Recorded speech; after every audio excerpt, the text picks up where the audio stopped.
Hey everyone, Phi Farley here, getting the best bet into December 13th. It is Thursday. We have got Thursday night football. We've got a couple NBA games, a couple of college basketball games. Really, there's kind of some fun games to dig into in college basketball if you got the time to dig in and do the research. You may find some fair lines to pick on. If anyone else has one of those less popular games to throw down in the comments, I would appreciate it. It'd be good to go back and forth and dig into some of those games. I've been capping a few of them. There's one that sticks out that I'm going to put out there as my best bet of the day. And I know also people are going to talk about the NFL game. Who do you got? Which side do you like? So I'm going to throw in 2 cents on that here in 1 second. All right, before I get into that, though, let me say thank you to subscribers. I appreciate it. If you haven't subscribed, please do so. Hit the notification bell. Get my picks. We got NFL picks coming out tomorrow. Remember, we have games on Saturday and Sunday.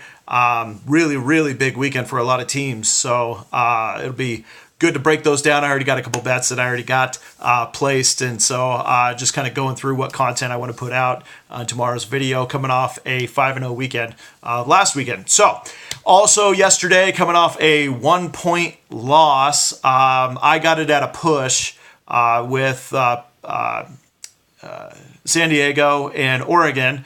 San Diego in the lead the whole first half, and then blowing it just down the stretch. And so a 10-point loss by San Diego. Depends on when you got it, whether it's plus 10 or plus 9. But anyway, it was the right side. It was just ran out of steam down the stretch.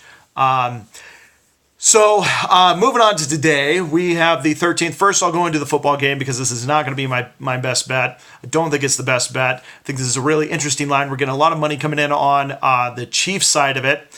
Public money and sharper money over on the Chiefs side. Not by much, though.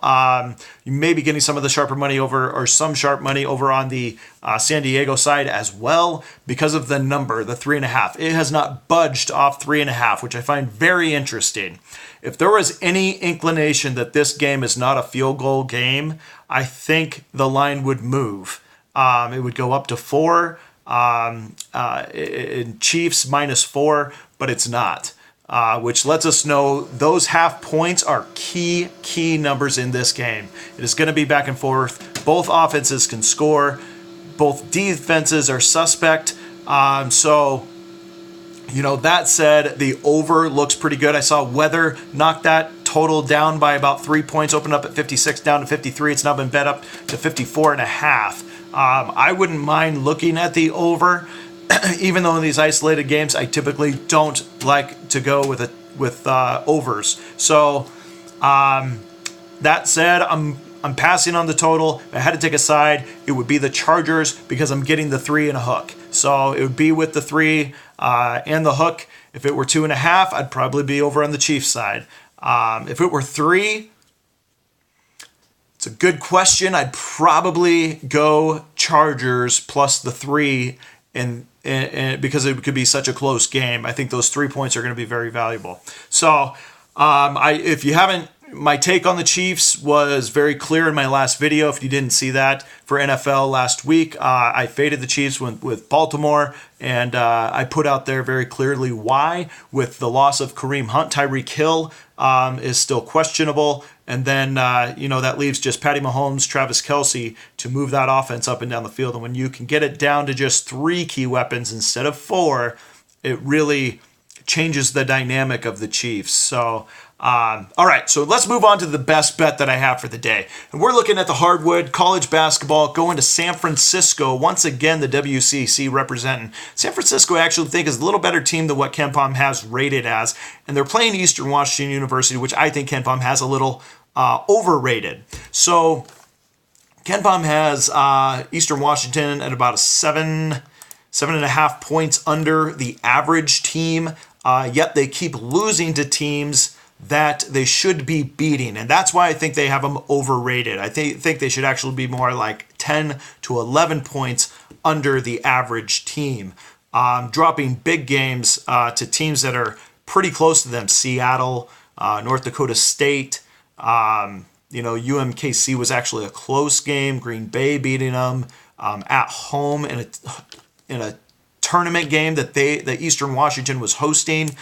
They lost that one, blown out by Oregon, blown out by Syracuse, which is going to be a key factor when we cap a 20-point line. Now, I liked it a whole lot better at 18, which it was last night. Now we're up to 20. I want to grab this before it moves any further. However, I don't think we're going to have a problem covering that 20 because, like I said, they just don't have the talent this year to hang with. They don't have a star. A lot of times Eastern Washington will get a star. They put Miley into the NBA last year. They had another guy a few years ago, Harvey, who they put into the NBA. But when they have a star, they can hang with these big teams. In fact, didn't they knocked off Indiana when they had Harvey, and they pushed West Virginia in the tournament that year. So, they can hang, but this is not one of those years. They don't have a dynamic player that can allow them to hang with a team like San Francisco. Now, if we go to San Francisco, let's look at why they may be a little underrated.